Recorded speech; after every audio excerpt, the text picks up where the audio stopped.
Who's the greatest?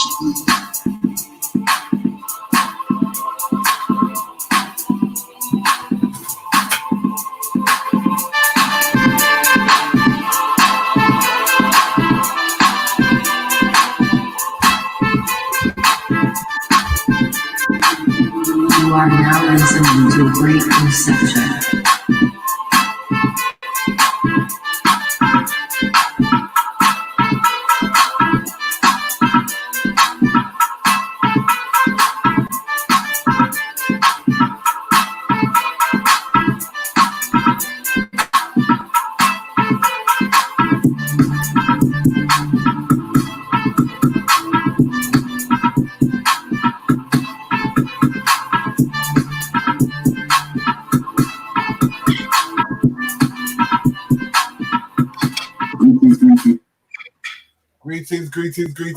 Greetings, family. This is Terry Riggs, Mr. Riggs in the house. And we have a fantastic special guest. But before we go into the special guest, I'm going to introduce my co-host, Mr. Richie. Yeah, what's good, people? What's good? Welcome back to Black Eyes TV 7. More information, knowledge, wisdom, bring you to the people.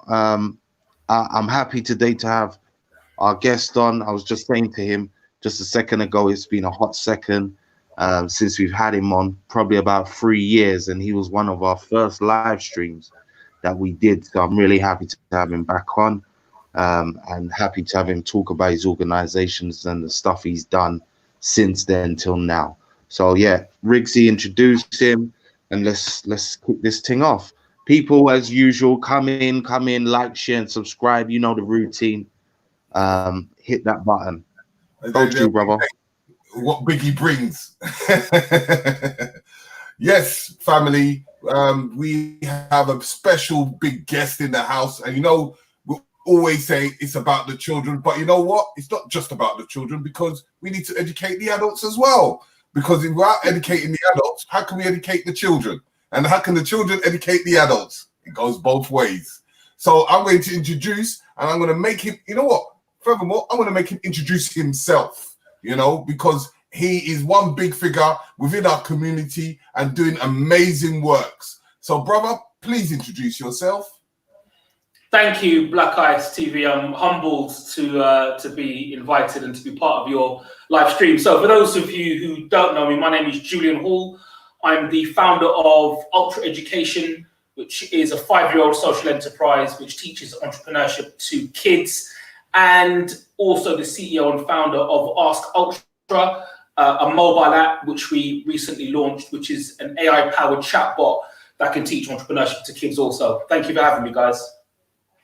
Yes, so let's get to this this thing. You know, Julian, I want the people to know exactly how you came about. As you know, in our past, we had a conversation, but it was very briefly.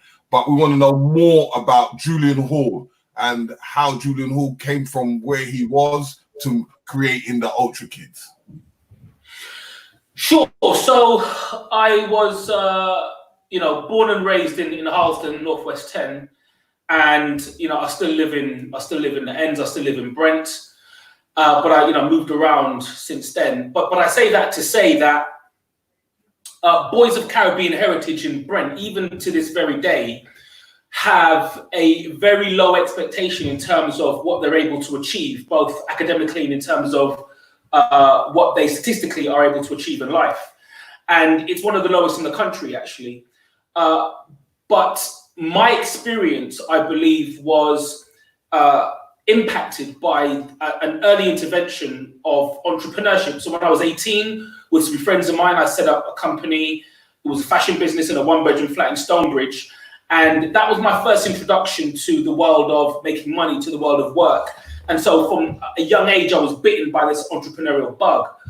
And from then till now, I've had a career in investment banking. I've started lots of businesses, but my drive was always to do new things, to create things, to work out my own experience as an individual in this world and how I could find purpose and success and happiness, just like everybody else is doing.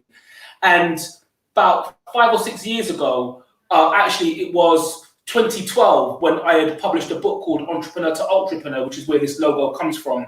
And the idea of the book was to update this idea of entrepreneurship, because up until that point, if you were to look for inspiration about business and entrepreneurship, it would usually be from, you know, public figures who were either dead or 100 years old, or they'd be from, you know, white males who had done amazing things, but I couldn't relate to them. And I knew that peers of mine and also children wouldn't be able to relate to them.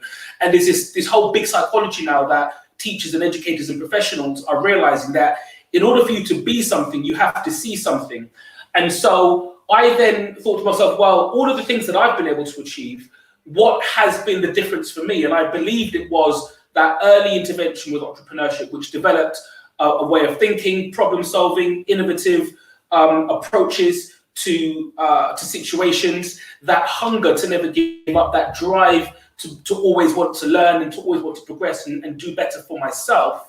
But then when I had children and, you know, I kind of came back to the community and saw that the same challenges that I had 20, 25 years ago still exist today.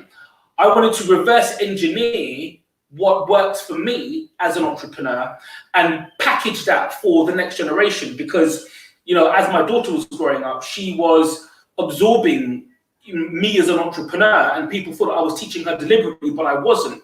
And it was at that point that I realized that actually, if a child at the age of 5 or 7 years old can learn, you know, a whole number of languages, musical instruments, why can't they learn entrepreneurship? And so, you know, I was also frustrated by the fact that, you know, this statistic, 9 out of entrepreneurs fail. And I wanted the next generation to be more successful. And I came to the conclusion that one of the reasons why so many entrepreneurs fail is because they are introduced to the concept of entrepreneurship late in life. They're introduced to that concept maybe when they're in college or university. And so by that time, your mindset is relatively fixed. So all of the psychological challenges that come along with being an entrepreneur are now a lot more difficult than if that concept is introduced at a younger age. And so all of those things, when you mix them all up, there was a growing compulsion for me to start Ultra education. When people talk to me about Ultra, I always say to them that I'm compelled to do it. So when people see me going hard and, you know, I'm always there, I'm always releasing something new, I'm always promoting kids, we're always expanding, it's because I'm compelled to do what I'm doing. It's not just a business or a social enterprise for me. This for me is at this very moment my life's purpose. And so in a kind of big nutshell, that's how I got to where we are now. Okay.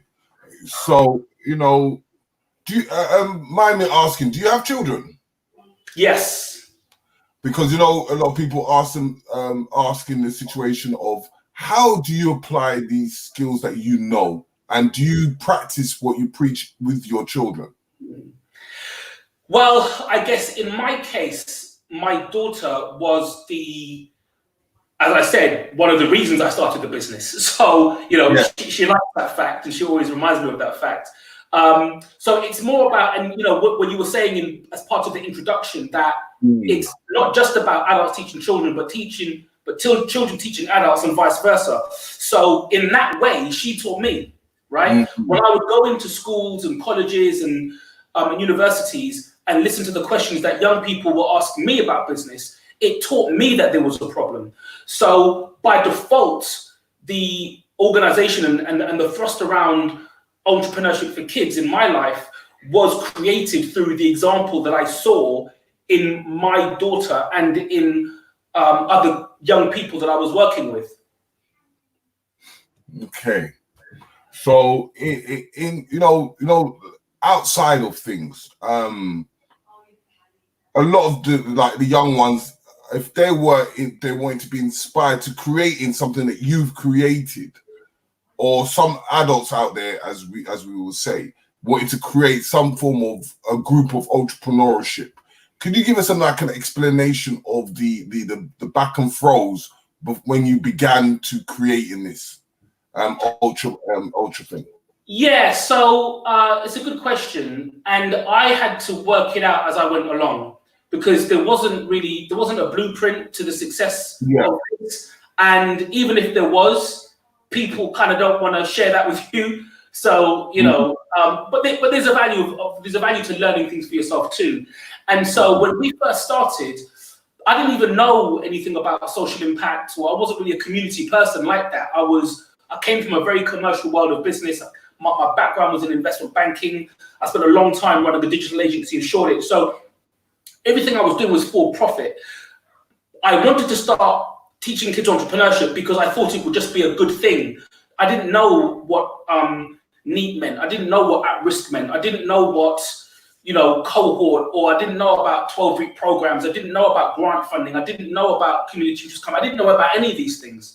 It was people were telling me, did you know that this is creating social impact? So I had to kind of catch up. I had to learn about the industry, the kind of youth and the education and the social impact and that social enterprise. I had to learn that myself by speaking to people, but also by learning what was working and what didn't work. So essentially, we're a community interest company, which means that we can operate like a limited company, but we have a social purpose in our constitution, which means that Ultra Education can't just tomorrow morning start, I can't start a gambling company. We can't pivot towards becoming a gambling company. In our constitution, we have a social asset knock, which means that the purpose of our organization is always to benefit other people. And we've defined that into benefiting young people using the vehicle of entrepreneurship.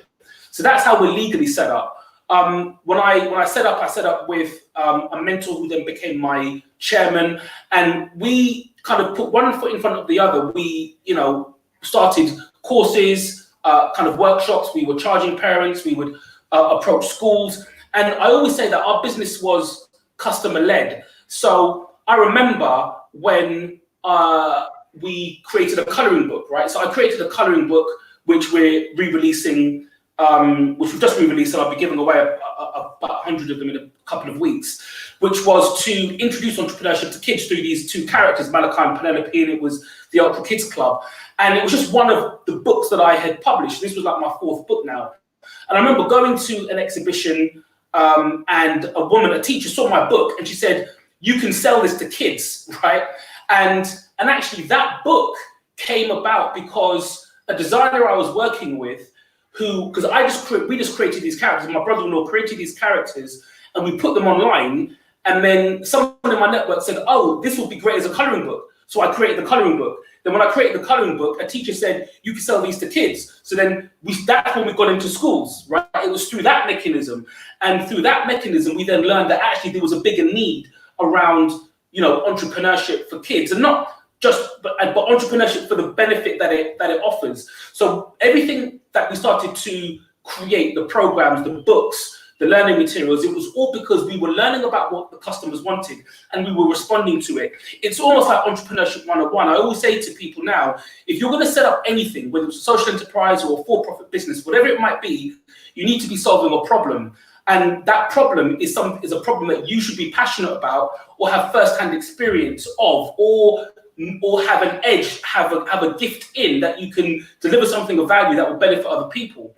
And so that was the approach that I had taken to all of this. I was listening to what kids wanted, what parents wanted, what teachers wanted, and I would create solutions to those problems, and that would enable us to generate revenue. And then councils and local authorities started approaching us, and grant makers started to say, well, there's a lot of social impact here. We'll give you a grant so that the most needy in society don't need to pay. And so we started to adopt a more deliberate social enterprise model and work in that way. And then what happened is we started to get so much traction because we were quite strong online that we would have parents and teachers from countries all around the world and all around the UK asking if we had a digital offering, which then birthed the idea of us creating an AI-powered chatbot that we could teach to deliver the same entrepreneurial education that we were doing in the face-to-face clubs. Okay. Richie. Yeah, I'm here, brother. Just looking at I think because we changed the link the last minute, I don't think the alert's gone out properly, so I've just been sharing out the show. What I Yeah. wanted to ask you though, Julian, is in regards to you when you was talking about hearing new terms like at risk and those kinds of things, and last chance and outside of the normal school routines and kids that are facing exclusion. How did that obviously change your approach to formatting what you was doing? Did you have to go in and find a whole new section? How did you approach that?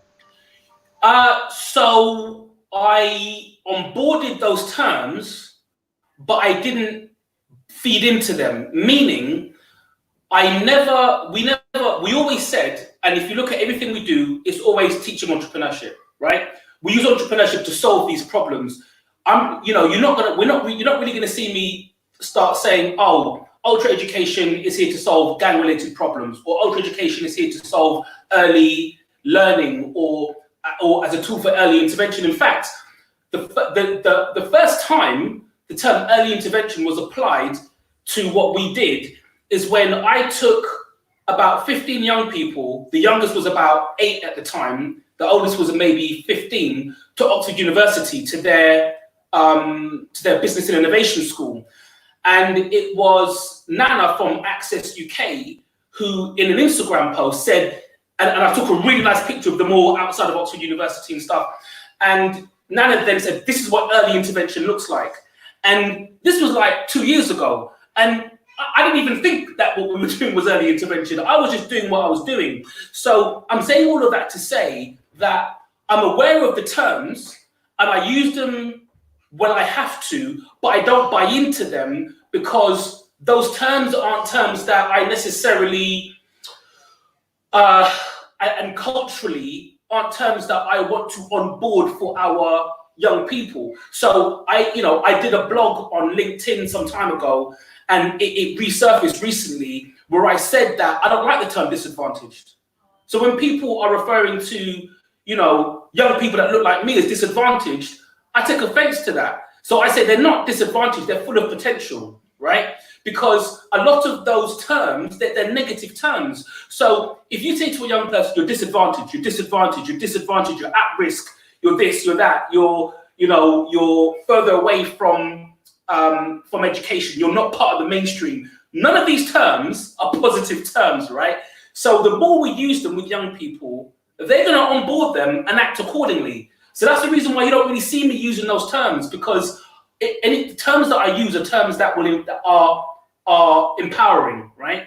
And what I'm saying I'm not saying anything that no one else hasn't already said, but we actually do it. Everyone else that says that they're about that, they will still use those terms in their marketing, in their programs, and I get it. They have to use those terms mainly because that's what the funders want to hear, right? But because we take an entrepreneurial approach, it means that we don't rely on grant funding, which means that we can stick to our own narrative and be able to talk about what we do from a very pure philosophical place and not talk about what we do because it's necessarily attached to a funding pot. I know, and you've been doing that for a hot second, and obviously now we got loads of free schools that claim to kind of do the same thing, but as you've just stated, a lot of the time they're tied to funders. So whether it's a technical funder, they have to push, data input type of situations. If they're drama and arts, then obviously they get more leeway in that type of sense. Right. So I mean, as far as funding goes, did you find it a problem to get funding, or was it easier for you to get more of an eclectic mix of different people to be involved, kind of thing, because you wasn't necessarily tied to one particular entity from the beginning? Yeah, so we have a hybrid revenue model, which means that we access funding. We also get paid from schools. Parents pay us to do one-to-one tuition. We get funding through our tech startup. We get funding through other entrepreneurs that may sponsor a club. We self-fund a lot of things. We get volunteer power to do a lot of what we do also. So yeah, as you say, it's a good term of phrase, an eclectic model of funding, so that we can stay nimble. We can stay flexible in our approach. If we can get funding, great. If we can't, we keep it moving, and we still offer programs. We still do stuff, right? As soon as the week lockdown happened, we offered 53 places, 53 one-to-one sessions just immediately. And I wasn't sitting there thinking about funding. That cost the business money, right? But for me, that wasn't important. It was more important that we helped and we responded to what was going on than if we waited to get funding for that. Because if we waited to get funding for it, it still wouldn't have happened, right? So this is what I mean. Because we're not reliant on funding, we can generate revenue in other ways, or we can take a longer term view to what we do. It means that I could respond very quickly as a small organization to the lockdown, where other organizations our size maybe can't. Or if they can, not at such scale. I hear that. So when it comes to your curriculum now that you've actually put in place, how many of you are there writing it, or are you solely responsible for that? You know, who comes up with the new ideas? Do you have a team that's a think tank that storms on that and brings it to the table? How does that work? So the answer that people would like to hear is that there's a big team of people that came up with it. The real answer is that I did, right? And it's been built on. The reason I say the popular answer is because it's difficult for people to swallow that I came up with this, well, that I came up with the approach, I came up with the original lesson plans, because I'm not an educator by training, I'm not a teacher by training. So it's difficult. I know it's difficult for people to sit there and think, did this guy really come up with that? Didn't he just get, but I didn't, I came up with it, right? The delivery of it, however, was heavily influenced by my wife, who's been an early years teacher for a very long time. She delivered the very first workshops that we did. And so the delivery of it was heavily influenced by her approach. And I picked that up really, really quickly. And then started to, in collaboration with her. And then we started to onboard other members of the team to help influence all of the different types of learning. So now we have about 12 to 15 people that have been delivering Ultra. The majority of them have been leaning on the base, knowledge base that we have. And there are a handful, maybe 2 or 3, that have created content or that have contributed to the baseline content that we offer. But in the main, it's been myself, my partner, and 1 or 2 others. Okay, so it's a tight-knit family so far. Try to keep in, everybody that's coming in, how important is that for you when creating this? Because obviously, nowadays we go to our kids' schools and the teachers, there are all sorts, from youths, barely older than the kids that we're sending to the school, to racist people, to whoever. So I mean, how do you select your facilitators and go about making sure that everybody is up to speed and up to scratch on an ongoing basis? Yeah, it's a good question. So really what we look for is the passion to teach that topic. So we have had facilitators who, similar to myself, don't have a teaching background, but they are really in love with the idea of using entrepreneurship as an enabler.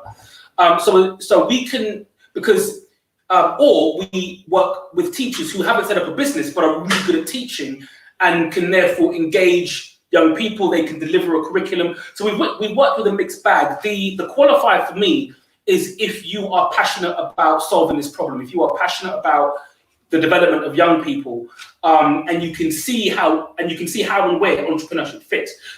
If you've got that as a baseline, then we can work with you, we can train you, and we can have you soak up what Ultra does in the way that it does it, to then go off and deliver the work that we do. But we work with loads of people. I mean, I'm working with a young man from Chicago. I've worked with people in China, in the Caribbean, in Africa, in Europe, all over the UK. So, we've benefited a whole lot from the contributions of other people, be they in the short-term sense or in the long-term sense. But our core team has remained small but growing and very passionate about what we do. And, people see the vision. They really do. One of the things that I can honestly say is that the team has been built by people coming to me. I haven't gone out there and necessarily done a kind of traditional recruitment drive. And, people have come to me. I've had people come to me all the time since we started asking, how can I help Ultra? And, I found things for them to do and places for them to support. And again, that could be volunteering at an event, or it could be teaching for a year at school. No, I feel you on that, man. Okay. Have we covered the age of the kids that you deliver to? Let's go over that one. So we start from 7 years old and we go up to, we advertise 7 to 18. On the app, we advertise 8 to 14. But we've worked with kids younger than 7. The youngest age we've worked with the kids maybe 5 years old, and we've gone all the way up to, there are cohorts of young people that we work with who are all the way up to 30 years old. But our sweet spot is really kind of 7 to 18, that kind of age group. Yeah, why do you say? Sorry, go on. Go to tell. No. I was just going to ask, just to add into that. Do you do any format for our for the adults, because to able to teach in the young ones, because a lot of the adults they have literacy problems, so of course they will need to want to educate their children from home, especially in the climate that we're in at the moment, where they're doing a lot of homeschooling. So do you have anything in similarity? Yeah, great question. And as it happens, we're doing 2 things. So we are on Sunday, and it's on premiere at the moment. On Sunday, I'm launching a YouTube show called Ask Ultra, which is going to sort of help kids learn more about entrepreneurship. And in a few days later, I'm launching a podcast, which I've already recorded a few episodes, which is targeted specifically at parents and teachers to support them in raising the next generation of entrepreneur. So the YouTube channel will be a tool that they can use to help guide young people, so they can put kids in front of the YouTube channel and say, right, there you go, here's a 10-15-minute episode that can teach you how to define entrepreneurship, launch a t-shirt business, work out what failure means, think about how to be creative or disruptive and innovative. And then there's a podcast which speaks specifically to adults. It speaks specifically to parents and teachers to get them to understand, why their child wants to be a YouTuber. Are they over-parenting? What things do they need to avoid when their kid is starting a business? Things around safeguarding, etc., etc. So we'll be doing that. We also have a WhatsApp group of over 100 parents, and that's a support group for so any parent who has come onto our program, they get invited into the WhatsApp group, and it's a really vibrant group where parents can kind of share their experiences. They can share the work that their kids are doing, and we kind of just promote if the kids are, because the kids are always launching something, so they are promoting in that. When we have our events, when we do our workshops, often one of us will be with the parents as part of that workshop to talk the parents through what we're doing. And every half term we would run a free 2-3 hour taster session at a place called Pivotal in Shoreditch. And as part of that 2-3 hour session, we might have 100 kids in the room. We've got maybe 10 facilitators, and then myself and another one of the facilitators will be there with about 30 parents, just explaining to them what we're doing as the session is running. And myself and the rest of the facilitators, we have a one-to-one relationship with a number of our parents. So our parents are always pulling on us for advice, challenges, opportunities that they have in front of them. So that's always been part of our ecosystem, always, from the very time we started. But now we're kind of, going to be creating content that we can use to help lots more parents. And listen, let me just say to everybody that's coming in now, because I don't know why the link wasn't really showing earlier, But to people who are starting to come in, this is Julian Hall, brother, who runs Ultra Kids, which is a educational program. That's the best way I will term it. And we're just going through what is involved in it, the different parameters of it. So for those who didn't get to hear it, I would suggest you go back, listen to it, get the information of what he's laying down, because we covered a few things already and we're still covering more. So big up to everybody that's joined us in the chat room now. Yeah, me hit that like and all the rest of it. Brother, I know it's been a hot minute since, as I said at the beginning of the show, since you've been on with us. So your journey has kind of been extensive. But from this point, I mean, where are you looking to go? Does this situation that we find ourselves in, has that altered any future plans for Ultra Kids or any future ways you look to deliver? Talk to us about that. So we've been working on the app for about 6 months. So the app effectively, it's been great timing. So there's a lot of focus now on the app because, you know, people can, kids can use it at home and wherever they are. And it's you know, it's accessible in over 140 countries at the moment. So, and we've always delivered one-to-ones via Skype anyway. We've been doing that for about 18 months. So us going entirely online hasn't been a difficult thing. It's something that we're very used to. We've been doing it anyway. So we've just had to do more of it, really. The only thing that it has slowed down is our work in schools, because schools are obviously closed. But even in that regard, we've been delivering online classes for schools, and we've been providing online resources and activities for schools anyway. So we will just keep doing more of that, and the focus on the app will continue to grow as a point of focus. And our ambition has just grown, to be honest with you, because actually, if you take that thought a level up, this whole scenario has reinforced the fact that we need more people to think creatively, more people to think entrepreneurially, more people to have control over their employability, so that if things do happen, as they will naturally, that you can have the flexibility to be able to respond to what's happening and not be in a super fixed environment where if it's in your favor, it's great. If it's not, then it isn't, which has been the case for millions of people around the country. And so being able to be more entrepreneurial, and that doesn't necessarily always mean that you're a full-time entrepreneur, right? There could be people who have had a 9 to 5 and then have a 5 to 9 and a weekend side hustle that they can now dial up and replace their full-time income with, right? That's the kind of flexibility that is more realistic. Because for me to suggest to everyone to become an entrepreneur overnight, a lot of people they'll be thinking, well, that's just beyond the capability of most. But to have something that you're working on the side, to have a passion project that you can monetize, that is very realistic, right? Lots of people are doing that.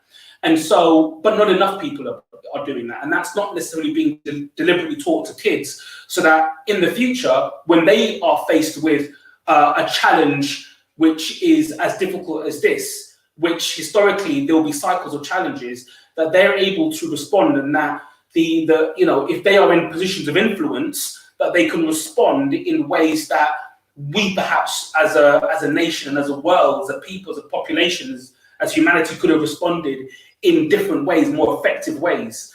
And so it now just spurs me on even more to do what we're doing, because the world needs more problem solvers and more creative and critical thinkers.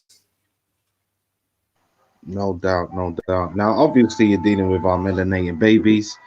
So when you're schooling them, I mean, my son attended 100 Black Men as a mentoring program. We're involved with Manhood Academy. We've spoken to Andrew Muhammad, and obviously we're also speaking with you.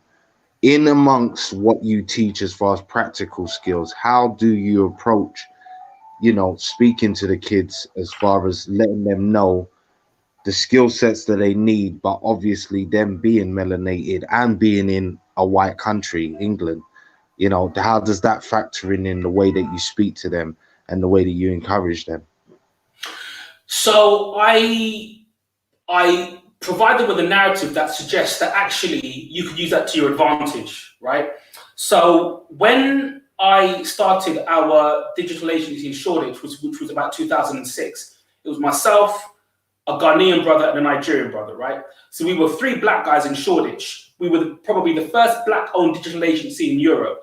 We were the only black-owned company in Shoreditch, right? So we stuck out, and it was either that we were there as imposters or we were really good. There wasn't like, it was one or the other, because people were kind of looking at us like, what are you guys doing here? Like, shouldn't you be doing sports or entertainment or something a bit more, something that we're used to, right? We're not used to seeing 3 black guys talking about digital and Google and tech. We're not really used to that, right?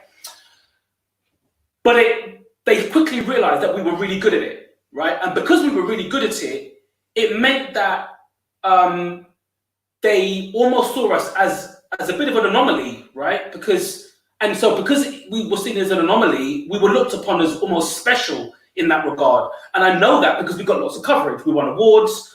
You know, I was asked to come and speak at every event you can imagine. And people would say they want to come and hear my story. But what they really wanted to know is, why is a black guy from Harlesden running a digital agency in Shoreditch? Like, how did that work out, right? Because that's not the norm. So I'm saying that to say that, and that provided a platform for me to go and build relationships, start other companies, you know, feed my family and so on. So that what would have been, what by default statistically is a challenge for me being a Caribbean boy born in Brent, I turned that on its head and I turned it into I created an advantage, right?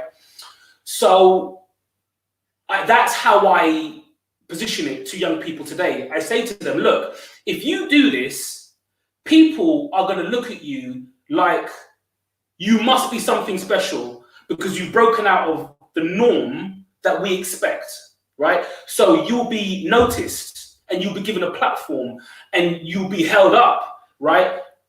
Because people will hold you up either to see if they will expose you, right? Give you enough rope to hang yourself, or they'll be the ones to take the kudos in, I found this person, right? This young man, this young woman, whatever it might be. But also I say to them this, there is a level of creativity that we have as a people that has benefited the world, everything in culture, right? Language, music, sports, entertainment, it's benefited everything, right?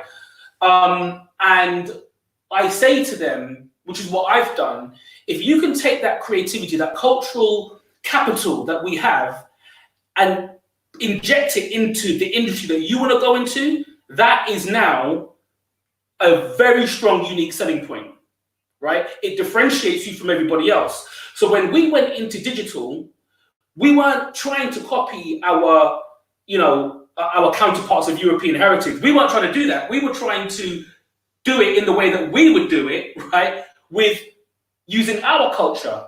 And people enjoyed that, right? People saw that as a point of difference, as a unique approach. And so we could trade on that. So I say, don't try and, because what's happened with my generation and the generation before, when we went into a typically white industry, we would try and become like them, right? And as much as you try, and some of us did a very good job, right? You know, becoming more like our white counterparts than our original selves. But you'll never be as good as they are, right? You'll never be as good as your white counterparts because that's not who you are. So instead of doing that, just be as good as you are, right? Because now everyone's realizing that if we all think the same and we all act the same, then the lack of diversity presents a commercial challenge that on a global scale means that we can't compete as well. So this is the reason why you will have self-driving cars that can't identify people with darker skin, because it was white engineers, white software developers that didn't consider different hues of skin, right? And this problem is common, right? So now what it means is that you've now got products and services which don't work, right? So lots of money gone into, they don't work. So to then have a much richer, a wider input into anything that's being done is now being recognized as being beneficial, hugely beneficial. In fact, not just beneficial, you need it in order to survive. But if we go in there thinking that we've got to hide the cultural capital that we have because we think that we're not going to be accepted, we're actually doing ourselves a disservice, because we can trade on that. It's something that we can benefit from. It's something that we have that nobody else has. And you need to put that to the forefront. So the reason why, look, I spent my entire career as in corporate in suit and tie. You never see me wear suit and tie. I wear hoodie. I got my logo on my chest. I'm wearing army print. The reason I do that is because that's how I would dress. If I had a choice, this is how I would dress. When I was dressed in corporate, that wasn't a choice. That was dictated to me. So I will still go into corporate companies wearing what I'm wearing, and they know that what that means is that I'm strong enough in my identity to be able to represent myself in the way that I've chosen, and so they see that there's a benefit to that, and that actually, because I'm not like them, it means I can offer something of value that they don't already have, right? So I'm saying all of that to say that what I try and demonstrate is that you can be yourself, you don't need to change who you are, and actually you can celebrate and you can emphasize the cultural capital that you have as a young person and bring that to the table, and it will be valuable. It's more valuable than you think, right? And so I try and be that example. And in terms of developing the practical skills, there's no better vehicle to develop practical skills than setting up your own business, right? So even in you guys setting up this YouTube channel and promoting it, setting up these live streams and building your brand, there's a whole ton of skills that you have picked up, new things that you've learned that have gotten you to this point. It's the same thing with young people. It's not about giving them a lesson plan on how to start a YouTube channel. Just go and start one. It's not about doing a whole course on how to write a book. Let's just start writing it today and see where we get to next week. So practical skills require a practical approach and an implementation to how you get that across. Young people, kids, they love to do things. Nobody wants to be sat and talked at all day. They're used to that in school, so we don't do that. We get them to get their hands dirty, get creative, and to start making and creating something that is tangible, that they can say, right, I did this. And so that starts to instill a degree of self-worth, confidence, and we can use it as a stepping stone to do the next thing. Yeah, no. You're gonna say something, Terry? Oh, yeah, no. I'm just going to say, in form of, because I heard you mention about you doing things abroad. What are the challenges of teaching entrepreneurship from a British view to, let's say, for instance, American view?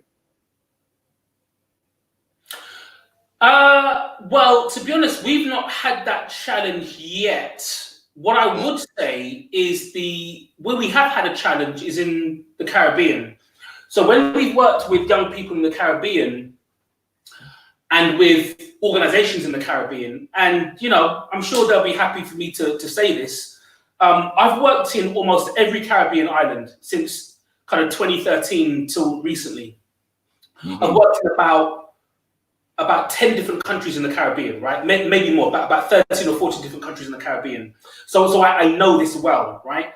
Because they are still operating under every system and process that was given to them by the British Empire, right?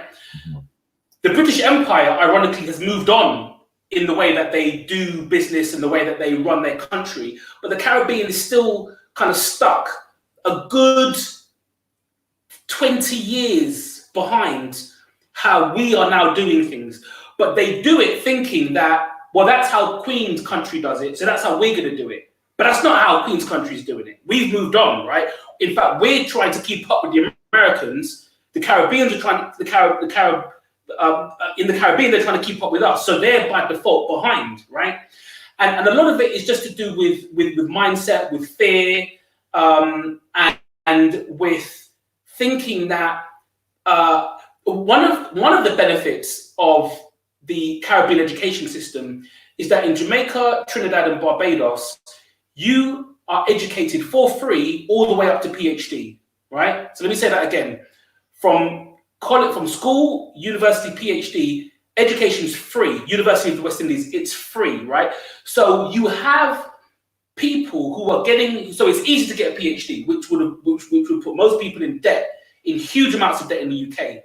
So that's the path of least resistance.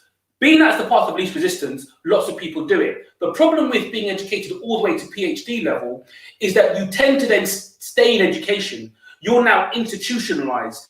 It's difficult for you to come out of the educational framework and do something practical, right? I mentored a young man from Barbados some years ago, and he was talking to me about an idea he had for a tech company to solve this, big social problem. And it was a really great idea. And I was getting really excited. And I said, well, when are you going to start it? And he said he was going to do his PhD on it, and he was going to write a paper on it. I'm like, write a paper? Just start the damn thing, right? But you're going to spend 3 years doing research and writing 10,000 words on something. Just go and do it, right? So this is the kind of problem that we faced in working with kind of young people in the Caribbean. They don't necessarily, the education system has boxed them very, very tightly. And that's because of the promise that if you do that there is a clear path to success for you. And for many there are, but that path is still very narrow. Some make it out the other end. I've got good friends of mine who've done very well. You taking that pathway, but they're maybe 1 in 100, right? And it's not that they don't know they need to be more entrepreneurial, but it's definitely a mindset that they need to kind of catch up with. And a lot of that mindset, I believe, is because they don't have enough examples of successful young entrepreneurs or entrepreneurs in general that they can look to. So one of the first things I said is, in order to be it, you've got to see it. And I don't think that they have enough homegrown talent that they can see in order to believe that they can do it. Yeah. Richie, have you got something to say? No, go true, brother. Okay. Yeah, I was gonna ask as well, in forms, because like you've got the model of your organization, and what I noticed is that when I saw the same thing, and I thought I was gonna see you in Birmingham, but then I saw that you had someone else there. So I was thinking, what kind of model are you doing? And then it came dawn to me that, are you doing some form of franchise, or are you franchising this in a global way or just in a UK way? So yeah, well spotted. So Birmingham is a franchise, and we also have a franchise in Stratford run by a lady called Barbara, and we've got the team in Birmingham, Nathan, Chantel, and Ben, and that is a very well-worn model in education. So we borrowed that idea from Kumon and Kit McGrath. They are franchises, they do very well. So we borrowed that idea of being able to expand, because I said earlier on that almost everything I've done has been a response to the market. So when the market said, will you be in Birmingham? Will you be in Manchester? Will you be in Stratford? Will you be in Leeds? I was like, well, we can do, but I can't be there. I can't split myself in half. But we can train other people to do that. We can get them to buy into our model so that they've got some skin in the game, and we can get them to repeat what we've done in London, in other parts of the UK. So that has been a model that we have, that we are piloting. We're kind of in the pilot stages of that. We've been in Birmingham for almost 2 years now, but we're still kind of piloting the approach by which we can take that further afield. Okay. Yeah. So, Rich. Yeah. Yo, sorry, bro. Yeah. You wanted to ask a question? No, it was cutting out there. Sorry, I didn't hear the last thing that you said. Oh, yeah, I'm just asking. You wanted to ask a question, but as I was saying, is family, please share, like, and subscribe, because we had to change models, so a lot of people may not have got the notifications, but please share and like this show, because this is a catalogue of all our greats within the UK and worldwide, and we're trying to show all the achievements of what is happening within the community, because a lot of people say that they're not aware. So it'll be a good thing for them to able to come to Black Eyes TV, to able to see what achievements our people are doing on the ground, boots on ground, and showing them that this is what's happening, and able to get in the youth to join in and do what you need to do. In saying that, in future tenses, what kind of future things are you looking forward to doing after? Because, you know, everyone's talking about this coronavirus, but I just try to dismiss, because at this moment we're going through a pandemic in a more format that I'm looking at it in financially. And there is and for me, I'm seeing that the possibility of inflation and financial crisis. What can we teach our youth, just in case we do fall into these crises, for them to able to pick in their feet back up? So entrepreneurship 101, and this is a very, very common narrative in the startup community, is you have to solve a problem. If you're not solving a problem, then there's no value to the product or service, and no one's going to pay you for it. So even though we're in the middle of a pandemic, as we've seen in the news, both in the UK and globally, there is still a lot of money flying around, right? And that money is being used to solve immediate problems and second and third wave problems.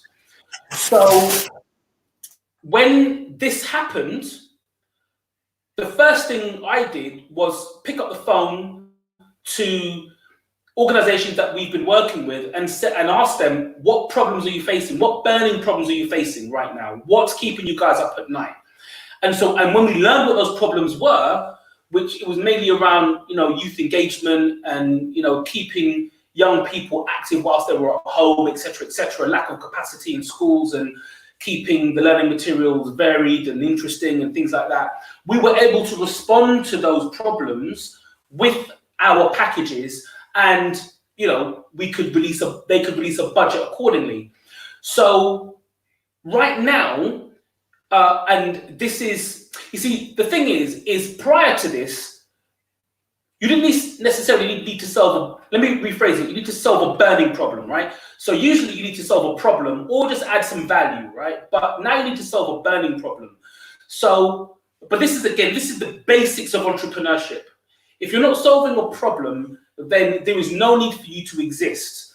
And if you're just offering something which is a little bit surface level, you may be able to operate for a little while, but after the novelty factor's worn off, or people have gotten bored, or they realize that even though they thought that the book, the product, the thing that they were, the workshop, the seminar, the coaching, whatever it is they're buying from, once they work out, actually, it's not really solving a problem for me, it's not really helping, it just stops. So for me, it's saying to young people, look, never more than now do we require problems to be solved in new ways. And this is the important thing, right? We have been for decades trying to solve new problems using old ways of thinking and using old methodologies, right? Okay, cool. So, but the challenge with that is that adults generally have trouble with thinking differently. So we have trouble with genuinely thinking innovatively and coming up with solutions to problems in new ways. The majority of people can't do that. Young people are very good at that because they just by default think differently. They think in new ways. They have fresh approaches. So for me, children and young people, we should be asking them, how do we solve this problem? We should be looking to them to find out what their fresh perspectives, the way that they think now, how can we leverage that? We're completely missing out on a gold mine of opportunity just by listening to young people. Even down to a very small level, even just recently, I was consulting with the YouTube show that we've just done. I totally consulted with my two kids about everything that goes on in that show because it's aimed at kids. So I'm like, listen, guys, what are the best things for me to do in this show to make it entertaining, right? And we do that. We do that with our kids. We ask them, our young entrepreneurs, we ask them, we get input from them. If we're delivering a workshop, we say, what is it that you need to learn? What is it that you need to benefit from? And we will create something around that. So I think that they need to understand that there's a value in their insight. There's a value in what they know. And adults, because we're driven by ego, we often think that because we're educated or experienced, that we have the solutions to the problems. And that because young people aren't as educated or experienced, it means that they don't. When often the converse is true, we have been over-educated and over-engineered. We're not clear enough, we're not empty enough to be able to receive new ideas, whereas young people, again, naturally do that. So there's a collaborative approach to all of this. It's not that, it's just us or them, but in the collaboration of both, I think, is what can bring new solutions to new problems as opposed to old solutions to new problems. So I think it's giving them the confidence that what they know is of value, and giving them the opportunity to exercise that thinking, right? So not just ask them what they think, but then give them the opportunity to come up with solutions to the problems, right? And developing those forward. That's a lot of what we do, is facilitate young people to take what's in their head and put it into the real world. That's a lot of what Ultra Education does. We don't tell young people, you should do this and that and that. That's not what we do. We say, what is it you're passionate about? What is it that you love doing? And then we guide you through a process that gets you to an end result that is a vision that you have in your head. Well, that's the thing. I mean, you're talking about problem solving skills and obviously young people having new and fresher ways of looking at things. But when you talked about having a WhatsApp group of 100 parents, how easy or hard has it been to convey some of those thoughts to the parents and to get them to obviously have more trust in their kids, as you're saying, to obviously trust their vision or trust their gut feeling in certain ways? How has that gone? So timing was good for us insofar as we started the company when parents and teachers reached a level of frustration with the current educational system, right? So we were welcome. We didn't need to convince people that what we did had an impact. They could just see it. It just made sense. However, because what we do is new, and you can't really compare what we do to teaching maths or English or whatever it might be, it means that, business and entrepreneurship is one of those things that everybody has an opinion on, right? And everybody thinks they're an expert on, right? Just like everyone thinks they're an expert cook. Everyone's got the dish that they love, or everyone's an expert when it comes to, football commentary or music. Everyone's got an opinion and an expert opinion at that. Same thing with business. Everyone's got an opinion on how it should go, and that includes parents. So we have a lot of parents who, well-spirited, want to support their child as much as they want, but sometimes they over-support, and sometimes they, kind of helicopter parent in a way that actually disables the child. So they are thinking for the child, they're influencing the child, they're giving the child ideas when, that's the wrong approach. And again, it's coming from a good place, but often, we deliberately tell the parents to stay out of the sessions, to stay out of the room, because we know that children respond differently when the parents are in the room. We are developing the child. We will then support the parent to develop the child, but our focus is the child. Everything we do is around that child or that young person. So that's a new approach. It's a new approach for parents. It's it's a new thing. Parents have because parents typically don't trust educators, and often not for often for good reason. They don't necessarily trust the process. So and because they haven't experienced the process themselves, they haven't seen the process work for them. They don't necessarily trust the process. But the irony is that they brought their kids to us, right? And then they want to input into the process at the same time. So, we have, a small number of parents that we do that with, but I recognize it's because they need support too. It's not so much that they're helicopter parenting. I use that term loosely. It's more that they really want this to work. They really want their child to be, you know, to meet their fullest potential. But in order for them to do that, they need to step back.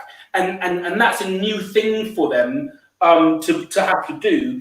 And so we have to, you know, so as much as we're working with the child, we're working with the parent as well, because, you know, the parent has got to, as you say, kind of give that child the space to be able to fail, do things that don't work, learn for themselves.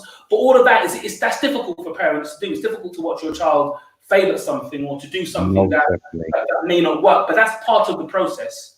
But one thing we do know is that the process works. No, I was going to say most definitely. I mean, I'm a parent myself, so I'm always micromanaging, and just based on the school system as it is, I've got to always call the, you know, teachers, tell them to call me, no matter what it is, positive, negative. But I've always been used to micromanaging my kids' education like that. So I get that natural vibe that you would carry over when sending your kids to any sort of outside school or extracurriculum event or system kind of thing. And again, on the flip side of you saying, talking to the parents, I mean, you must have to also speak to the kids in not only just encouraging them to obviously stand on their own, but also knowing the right time to take support from their parents, because it's obviously you got to rebuild that relationship and trust on both sides, where the child will want to do what they want to do, how they want to do it. But again, you've got to reel them in and sometimes say to them, well, look, you need stuff proofread. You need somebody to check over what you're doing, to, you know what I'm saying? You know, that obviously must be part of your process as well. Yeah, absolutely. So that's why it's a, you know, there's a time and a place for everything, right? And as you say, that support from a parent, we advise when that's going to be appropriate, you know. So, and this is why it's very much about centering and tailoring what we do around that particular child, because every child is different. They learn in different ways, at different paces, in, you know, with different levels of engagement. And so we have to, as educators, we have to respond to that and provide that child with what they need for that period, see how that works, and then give them more, so that we don't speed ahead of them. We give them enough to stretch them, but not too much to break them. We don't give them too little so that they're bored and unstimulated. And we will advise the parent as to when we really need their help. Sorry, my son's just talking to me at the same time. He's right here. I've got a 12-year-old. Hello. And a 17-year-old. Right. Right now it's on and popping as far as them being off and eating up everything in the house. Me. But no, listen, it's been a real pleasure. And again, I think it's been very insightful catching up with you, because I think other people we've talked to so far are more on just the mentoring side, whereas you're bringing this entrepreneurial skills and certain practical skills in the sense of business and making money and a living. So I think that is where you do bring a slightly different spin to maybe some of the organizations that we dealt with so far. And again, enough respect for everything that you've been doing. It's been a pleasure to watch you grow over the last few years. Terry, I don't know whether you've got any more questions. Yeah, we do, because we're gonna go through the through his website. Hold on, let me just quickly share the screen so people could actually get a view of the perspective of the website. Yeah, hold on. In about the website, could you just give us a little run through your website as it is? Sure. So what you're looking at the moment are some of the young entrepreneurs that we've worked with, and that have been come to our fairs and our events, and a number of them that we've taught. If you scroll down, okay. If you scroll down, just scroll up again, scroll up to the yellow bit. Yeah. So there, if you go to that, just stay there. So we've got lockdown resources for young entrepreneurs. So if you click that page we've created provides all of the resources that we're currently offering for parents. If you scroll down, and you can kind of see during lockdown, there's a whole bunch of things that we've been putting together. So that's a really essential page that parents and teachers can go on, and you can kind of click around to see what we've got on offer there. So everything from the one-to-one mentoring to the tuition app to the content, the YouTube show, the podcast, we've got coloring books, and we've got a whole bunch of other things coming soon. So so that's that's a kind of a key area of focus for us at the moment. Okay. What about the other website? Askculture.co, yeah. Okay, so let me quickly go back to that. Hold on 1 minute. Let me reshare. Going back to that because I was a bit this is the app, I suppose. Yeah, so as it says, it's entrepreneurship tuition for kids. So it's personalized learning, it's 100% safe and secure messaging, it's access to expert mentors, but it's through this app in a chat format. Okay. So it means that kids can access the learning 24/7. They don't have to book. It's a free app at the moment, and they just download it. The app will take them through a process where we'll ask them what do they love doing, and then expose them to different ideas around that particular. So if they say they love art and drawing, we ask them what kind of art do they like. We give them examples of the different types of ways in which artists can make money, and then we point them to tools that they can use to do the same. We explain terms like entrepreneurship, and there's a library that they can access where they're progressing, and so on and so forth. So so that's kind of our response to getting our learning out to as many young people as possible, because ultimately our ambition is to be able to reach millions of young people, and one day billions. That is our ambition. And we will do it through technology like our app. Okay. Are you aware of Dean Oakey's Road CEO? Yes, of course. Yeah. Yeah, because and these are the kind of things like what you're doing and all that in forms of once we start to establish something like an exchange program, it's something where we can have all the children, let's say for instance, globally interacting in that perspective. So in your major goal, let me ask you this. In forms of your purpose, where do you think you would love to reach? So really, it's about, and the seeds of this have already been planted, and that is to have entrepreneurial education be a normal thing. So in the same way, learning drama, piano, maths, English, all of that is normal. If you hear of a child going and taking horse riding lessons, no one's going to really raise an eyebrow. But if you hear a child learn about entrepreneurship, that would raise an eyebrow, right? My ambition is to normalize that. Entrepreneurial education should be a normal thing that children have access to. And that doesn't necessarily have to be access through me, through Ultra. One of my ambitions actually is for there to be competition. I want other organizations, right, to start up teaching entrepreneurship. That's great. I want that to happen because there's an overriding mission that I can't fulfill myself. There needs to be another 10 organizations out there who do what I do. Okay. If there was any last words that you would like to say to the public, what would you like to say?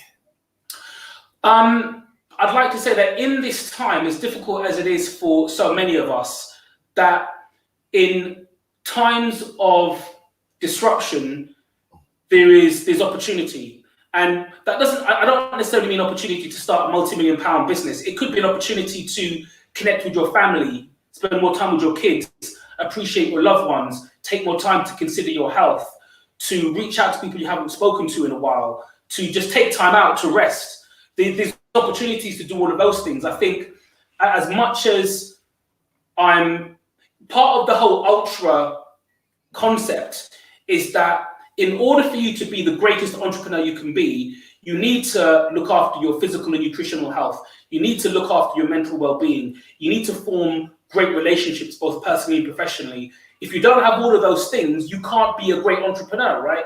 So in this time, think about all of the things that have been lacking in your life and use this time to work out how you can do more of that, how you can take more walks, how you can, learn something new, right? Just the other day, my wife bought bikes for for all of us, right? We've never been bike riding together, ever, right? So, we're now in the park all riding bikes together. And it's a great memory that, we're all going to be able to share. Arguably, if there was no lockdown, no pandemic, we may not have done that, right? But there's no reason why we shouldn't have done it anyway. So, it's about, again, just taking time to this whole idea of, kind of self-care, looking after yourself so that, people talk about being the best versions of themselves and all the rest of it. And that translates, we talk about going beast mode and going hard and all the rest of it. But actually, that's only level one of that process. Level two of that process is that if you're going to go hard, you also need to take time to rest in order to go harder again, right? But we sometimes forget about that bit. If you're going hard, you need support from people around you. If you're going to work every hour that in the day, your physical and nutritional health needs to be on point, or you're just going to get ill, right? So we need to take a holistic approach to everything we're doing so that we can sustain ourselves to be able to reach our purpose, leave a legacy, do the best we can for ourselves, do the best we can for our families and our communities. Okay. And lastly, I would just like to say, congratulations on keeping Black Ice TV a staple in the community, because we need platforms. I need platforms like this to get out to more people. And you guys are doing a great job of showcasing the great work that organizations are doing, because we're not necessarily going to make the news, but we can make our news. So thank you guys for having the platform. Okay, so if people want to reach out to you, just give them a quick info of how to reach out to you, especially if you've got volunteers as well. Yeah, so on the website, so ultra.education or askultra.co, or if you just look up Ultra Education on any of the social media platforms, Instagram, Facebook, Twitter. We're not hard to find. If you Google me, I'm number one. And if you reach out, we'll definitely reach back. Okay. Yeah, this is Black Ice TV, Mr. Riggs. And, as I always explain, that we have more shows to come, as tomorrow we're talking about the media. So we're going to have people like Dean Oakey, HMPTV.net TV, Soapbox. We're going to have a few media people in the house. And then on Sunday, we're going to be having the Women's Day, as we always do, at 5 o'clock, which is the women are going to be talking about their health and their understanding with children and et cetera, et cetera. It goes on with the International Sister Circle. Then on Monday, we're going to be having a special guest, as I always said, Matrix Hill, and you find out what that means. But then on Tuesday, there's a possible another special guest, which I'm not going to announce as yet, but it is a big guest coming in on Tuesday. And then on Wednesday, we're going to have a SAR. So we're going to go into Egyptology and et cetera, et cetera, et cetera. But before I even say anything else, Brother Rich, what was you going to say? Yeah, people, big up to everybody that's tuned in. Yeah, it's been a funny one today with the link, but it's all good. Go back, watch it, get the information, listen to what the brother was breaking down about what he's doing. It's very needed for the community. Yeah, and we'll, as Mr. Riggs said, we'll be back tomorrow. There was something else I was gonna say, and it's totally gone from my head, but it's all good. Yeah, it's been a pleasure, Mr. Hall, for joining us. I hope if you got any other new initiatives that come along and you need to announce it, don't hesitate to hit us up, and we can do a momentary announcement whenever you're ready. So we're definitely here for you if needed. No doubt. In I appreciate that. Yeah, and we've enjoyed the show. So Terry, take us out with something, and look out for us tomorrow.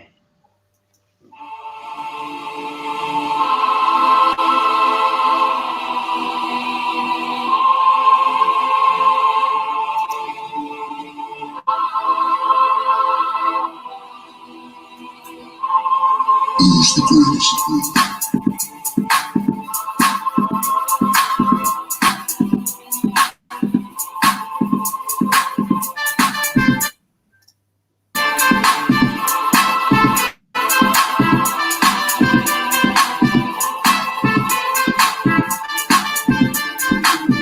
You are now listening to a great reception.